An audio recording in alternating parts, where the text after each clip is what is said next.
Welcome to part two. We're joined by Ryan.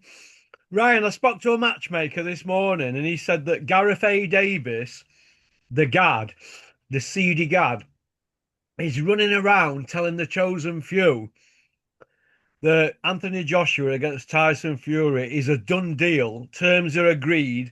They've just got to sign now and sort the date out. What do you make out? What do you make of that? I hope so. I hope so because Tyson will beat him very, very easily. Yeah, Yeah, of course will. I don't know why he's jibbed it off a fight. He did well against Usyk, and if he actually, we've noted this before. I don't think he trained very well. He can't have done and coming in that shape. If Tyson Fury was, let's say, 18 stone, like the shape that Ben Davison has him in, I really think that he's got a good chance of beating Usyk, and I'll stand by that. But it batters Anthony Joshua on his worst day. It batters Anthony Joshua in the shape he turned up against not Otto Walling, Francis Ngannou. Batters Anthony Joshua in that shape. yeah. Yeah, 100%. 100%. I think he's brilliant, mate. I think he's brilliant. Some of the stuff he says, just wild and just ridiculous. But I think he's brilliant, mate. I welcome him back. He's a character. He's a character. He gets knocked down, he gets up and he fights on. That's what you want in boxing, ultimately, isn't it? Yeah, well, BoxRec have took Joshua out at rankings. They've been out over a year. And their rules are if you're out over a year, you're out at rankings. Now, the longest he's ever been out is a year when he fought Pula for a year and a week or something. Yeah. So now he's been out a year and a couple of days. He's got nothing lined up. He's out at rankings in on BoxRec. And people behind the scenes are saying that he's absolutely shot to shit. He can't hold a shot in sparring and he don't do road work. So what are they just doing? Patching Humpty Dumpty up together again, so he can just turn up and just collect some money. Because I think he'll come out swingers if he fights Fury and just hope for the best. He won't want to go 12 rounds being tortured, will he? Yeah, I can see him actually doing that. I think because there's that much sort of stuff that's been spoken about, and the build-up's been for that many years, and delays and whatever else. Um, yeah, I think he will just come out swinging, and that, to be honest with you, is the only chance he's got. Because, yeah, I mean, I remember someone saying about Tyson being great defensively. He can be, yeah, he can be, but he does get it, as I've said, and he does go down, and that is the only chance that Joshua's got. And I'll be honest with you now, it wouldn't surprise me. Listen, Matchroom control a lot of things. Um, it wouldn't surprise me if Joshua clipped him, put him down, and put the pressure on, and got a dodgy stoppage, something along those lines. It wouldn't surprise me at all. Yeah, that's the only chance he's got. But if he is in that kind of condition, God bless Anthony Joshua. He's been a great ambassador to boxing. He's an exceptionally good role model as well for young lads who, like a lot of us, and I suspect a lot of people who watch this channel, we've been involved in crime. We've done a few wrongs here and there, but he's someone who's done that, changed his life around, made a load of dough for himself and his family. What a great lad! What a great person! He shouldn't be thrown into the deep end against animals like Tyson Fury, because Tyson Fury will batter him. And if he is in that kind of condition in sparring with headgear on and bigger gloves on, people really need to look at themselves and question their own morals. Well, Tyson's into his 10th month inactive now, so he's not exactly Mr. Busy, is he? No, but his last two contests are, good fights against the best fighter in the world. Anthony Joshua was starched in 5 rounds and punched up badly by, you know, not the best fighter in the world. All respect to Mr. Dubois. Um, I just think they should leave Anthony Joshua alone. Tyson Fury should come back if he wants to come back. Let's start off with an Andy Ruiz or a Frank Sanchez, or you've got that Perro kid who's fighting Jordan Thompson from round here, which is a up the wall fight. But let him fight one of those guys, like a decent but mid level kind of guy, if you will, who should be up there, Andy Ruiz. But yeah, let him fight one of those guys. Then let him get rid of Dubois. Put him in with Dubois. Let's see if Tyson Fury ships him out and does it in good fashion. And then you can go and get that trilogy with Usyk. And if you have been robbed twice, prove you've been robbed twice. Come back and get in better shape, and who knows what can happen, you know? Tyson Fury in the last 10 years had 12 fights, and the only champion is beat is Wilder twice in the last Yeah, 12 fights. The rest of them, well, I'm not even going to mention them. It's that poor. But I know. you know where we're coming from, don't you? He's got Yeah, 9 wins, 2 losses, and a draw in yeah, 10 years. Like I said, the only champion has beat former, current, or future is Deontay Wilder. He beat him twice, stopped him twice, yeah. stopped him in second fight and then in third. But that's it.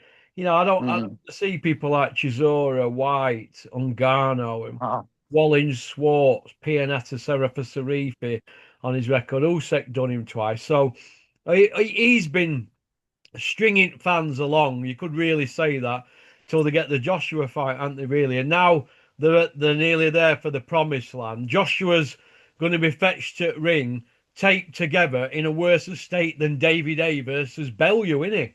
yeah. It's just disgraceful. It isn't good at all, mate. Again, you'd love to be able to pull someone to one side, and it's not going to be good for Anthony Joshua, is it? You know, when he does get ballooned out there by someone who he's had all of this sort of rivalry with for the last 10 years and however more, it isn't going to be good for him. You know, financially, great, no problem. But what happens afterwards? You know, that's what these people aren't thinking about. Maybe that's what Anthony Joshua's not thinking about. I don't question the man's intellect at all, but is he thinking of that? Because it's not going to be good for you. You know, it's not going to be good. Tyson Fury's a well-skilled boxer. He's got skills for days. There's no way someone like an Anthony Joshua can beat someone like Tyson Fury. And I'm not, you know, licking his ass for want of a better expression. I'm just calling it how it is. People need to have a look around themselves, particularly Ben Davidson, because he'll know. He'll know better than anyone that Mr. Joshua has no chance. Absolutely no chance. But let's see the fight. Let's get it done. Get it over the line. Well, Joshua can like ride I off into said, the the sunshine. guard, the gad's running around like a headless chicken, telling the chosen few matchmakers and people behind the scenes that it's all agreed. It's just a case of where, do you know what I mean? So that's where we're at. So eventually they took, eventually they got what they wanted, didn't they? They've just about wrung every little ounce out of Anthony Joshua matchroom. They can't go anywhere with him now because he'll get beat by anybody in top 50. Anybody in top 50 against Joshua can beat him, you know. It's not a guaranteed win, even against somebody like Yoka. Even Yui could topple Joshua, couldn't he? Yeah, I'd put money on. I'd put money on Hughie Fury anyway. Hughie Fury, he's a well-schooled boxer. He's a proper boxer. Yeah. He's got tricks for days, and yeah, I'd always put money on Hughie Fury to beat Anthony Joshua. In fact, I would be a little bit perplexed or find it challenging how anyone could make an argument for Anthony Joshua to beat someone as well-schooled. And that's not again. I've just praised Anthony Joshua. I don't. I think it's brilliant what he's done, mate. It's absolutely incredible. But how would he beat someone like Hughie Fury? Well, he's Parker, scared of his own Parker couldn't land shadow, a good. Joshua, if you ask me. Mm. Yeah, I mean, I don't want to agree with that because it's awful, isn't it, that someone who's given a life to this sport could end up in that sort of situation where the bottle's gone, if you will. But yeah, I tend to agree, mate. If you're going on the balance of play where the Daniel Dubois fight's concerned, yeah, it's awful. Yeah, it's not good, mate, is it? It's not good. In other news, water's wet. Where do you think Dylan White goes now? Because he's saying he's not finished. I think he can come back and make a little run. I think he beats the Talma in a rematch. Well, probably late on. And then I fancy that rematch with Fury at some point down the line, which, yeah, Dylan has a strong chance in that one. I think it's just a little tweak here and a little tweak there. He beats Itama and he beats Fury. Okay. We're a month away from Joseph Parker against Fabio Wardley. Now, I'm going to go Fabio Wardley on this. I think Parker and his team have been pulling the wool over people's eyes now for quite a while. You know, Yeah. fighting cruiserweight Jack Massey, gimme fights against Opilu and Keane, and then Wilder and Zhang and old men, and then 22 stone plus Bacoli. They're no great shake since Juggernaut Joe flattened him. Do you know what I Mm-hmm. mean? So I'm going to go Fabio Wardley by KO on that. What do you think to that? I'm willing to put money on it with you. Yeah. I'm willing to. I'm willing to throw. I don't know. Go 50. I'm willing to throw 50. See, Wardley's a great puncher, and he's a fantastic puncher. But do you see with that Hooney fight? Do you know what they've done with him? And it's Ben Davidson isn't the right kind of coach for that. What you need to do is keep him with that bloke, the chubby little bald bloke from Ipswich. I can't remember his name. I'm not being derogatory there. I just can't remember his name. Um, Keep him with him, because when you try to polish someone who's raw, it it's too late for that. You want to just keep him raw and explosive, like Malik Scott tried to do with Wilder. You're trying to get him to do cute things. Well, that's not what made him successful. What's made him successful is being a bombing machine with reckless power and reckless abandon as well, to many extents. With Wardley against that Hooney, he was battered, punched from pillar to post, landed a lucky punch because he was waiting. He was stood off. No, just go on the front foot and swing like a lunatic. That's what's got you to this table, mate. Just keep doing what you're doing, pal. And jobs are good. And I think not Ben Davison, sorry, Parker will come out. He'll come out quite cute. He'll understand the job and he'll understand the assignment. And I think he'll stop Fabio Wardley. You think Parker stops Wardley? Yeah, I do. And I know that I'm not being awful on him because he seems like a great bloke, Joseph Parker. But a world where Joseph Parker is an heavyweight world champion is a demonstration of how poor the boxing industry is, quite frankly. It's just not.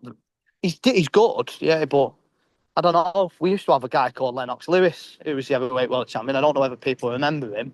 Riddick Bowe, Vander Holyfield. We had these kind of characters. We had these kind of. They were the hardest men about. Now, I don't know. You'd put Josie Parker just doesn't equate that. He doesn't give off that aura like I'm the hardest man about. There was no doubt in anyone's mind in the entire world that Mike Tyson was the hardest man about. That Riddick Bowe was the hardest. Evander, Lennox. Those George Foreman, Muhammad Ali, Joe Frazier, they're the kind of guys who held an heavyweight world champ.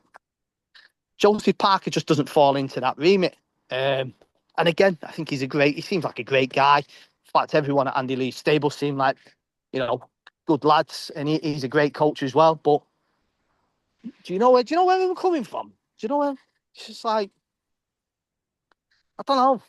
It's like being in a transfer window and being linked with Lionel Messi and ending up with Mark Albrighton. Do you know where I'm coming from? Like, Yeah. it's just like, oh, God. You're after Messi and you got him. Like, it's just a bit of a letdown, isn't it?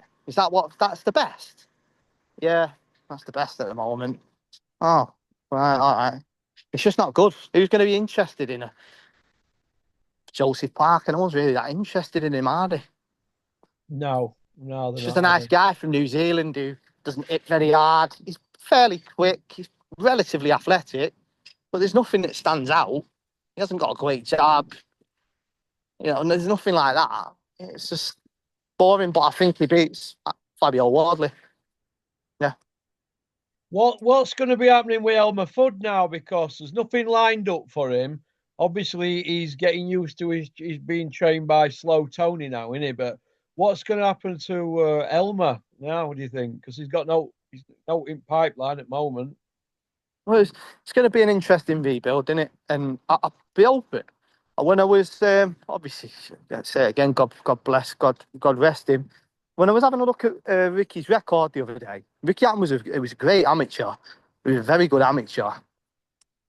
But it took like, was it 20 odd fights before he won a WBU title? Because he was steered and engineered in the best way possible. Now, why can't you do that with Johnny Fisher? Why do you have to rush him? Why do you have to rush anything? You know, good things come to those who wait, so I'm told. Don't rush the poor lad. I've got stuck into him for his lack of boxing ability, which I take back. You know, I shouldn't be critical of someone who's willing to go and exchange punches with, you know, a very underrated fighter like Dave Allen, because he had the bollocks to do it not once but twice. So Johnny Fisher deserves maximum respect. But just give him time, man. Give him time. If you want to go and put money behind him and promote him heavily, which is fantastic, great opportunity for the young lad, because he doesn't need boxing. He's a very smart man. Give him time. Give him time. Put him on undercards. Give him warm-up fights. Let him hone his skills and let him learn boxing. Don't put him in with good kids like Dave Allen. Don't do it. I don't know. I mean, just out of interest, how do you think Dave Allen gets on with this big daft Russian kid? Well, I'm a firm believer, right? I'd like to see David win because of all the good irons he took earlier in his career at Matchroom. But I'm a firm believer that leopards don't change the spots. You can put as many fitness videos on Instagram or as many stories, trying to narrate a story and get violins out about this and that and blah blah blah on Instagram. That doesn't alter the fact that leopards don't change the spots. And in my opinion, looking at his career, he don't throw enough leather for me, Dave Allen, to beat Macminoff. That's what I think. So, but I hope he Yeah, wins, you've but got it if you got I don't it. see him throwing enough punches. You know what I mean? Yeah, I know where you're coming from. Yeah, you've got to be Plodding heavy on the front forward, foot. taking leather all the time. That's not good. That for me. So I don't see him winning. I see him losing on points heavily. But we're going to see if he can get that overhand right on that bloke. He might wobble him. Do you know what I mean? But I just don't see it, mate. But let's see, won't we? We'll see on night, won't we? Yeah, one can only dream. I would love Dave Allen to win that fight, most definitely. Well, when I Again, he's look at one of that the guy's good ones. record, he's he went 4 rounds with Caballel. He took him out. His Yeah, records, Lebanon. yeah, his record isn't that. I mean, he's got a win over Takam. He went 10 rounds with Takam. Would Dave Allen Yeah, beat Takam and Marius Vac, Erkan Tepper? Would he beat them guys, Dave Allen? don't know, because they've all been Samuel Peter, Europeans. would he beat him? You know. I mean, that Makhmedov beat Samuel Peter. You know what the Nigerians are like. They had 10 years on. So Samuel Peter was probably, 59, possibly in Okay, his well, 60s. he done Takam, didn't he? Right. Yeah, Cameroonian. You could also accuse. They had about 5 years on the average. So Takan was probably, 51 at the time, maybe late Takam. 40s. So he's not beat anyone. Yeah, Look, so I don't it's know. a pick and fight, and it's a pick. They've not given him an Yeah, easy one. I mean, he looks pretty scary, doesn't he? That yeah, it looks Makhmedov, horrible. but since he's been beat, that area of invincibility's gone since Caballel done him. But Caballel, you'd say he's top tier, wouldn't you? Cabiel's brilliant. Yeah, Cabiel's 26 complete. 18 knockouts, 33-year-old German, 6'3". He's beat Zhang, Sanchez, Makhmedov, Kevin Johnson. He's done all them, done Jerick Chisora, absolutely schooled Chisora 8 years ago, Yeah, in Monaco, in wasn't it? Monaco. Sure, my So, brother was there watching Scott Quigg. yeah, I'm sure Scott Quigg was on that card. yeah, Sure of it. eh? I'm sure Scott Quigg was on that card. That's how Yeah. long ago it was. But no, I don't know. I hope Dave Allen dusts him up, obviously. I'd love nothing more. But yeah, I think it will be an hard fight because you can't just get on the front foot against this bloke. You've got to get on the front foot, risk it, and throw a lot like Cabiel did and Yeah. break him down. and he'll quit the Russian if you do that. He's a typical front flat track bully, if you will. But we'll see, mate. We'll see. Okie dokie. I think that's about it, really. It's 1:30. I've got to get off. But listen, it's been great having you on, Ryan. I hope you and we'll have you on again, yeah? Anytime, my mate. Anytime, my mate. You Great, take care great. of yourself. Enjoy the rest of your day, and God bless. Same to all your followers as well, mate. Cheers, mate. Thanks, Take Ryan. care. Bye, bye, bye. Bye. That were Ryan from Manchester. Women loving men want to go out for a pint with him and a sniff. That's about it, really. Pop, pop, bang. Thanks for liking and subscribing and leaving a comment. Don't forget to click on the link pinned in the comments section. It'll take you straight to our sponsors, Human Nutrients. And if you get bored, jump onto PORKYS International YouTube. Okie dokie. Peace out. Booyaka. Pop, pop, bang. Max, what weight are you? Don't be hiding from me, Max. I've heard you're over 22 clementines. Peace out.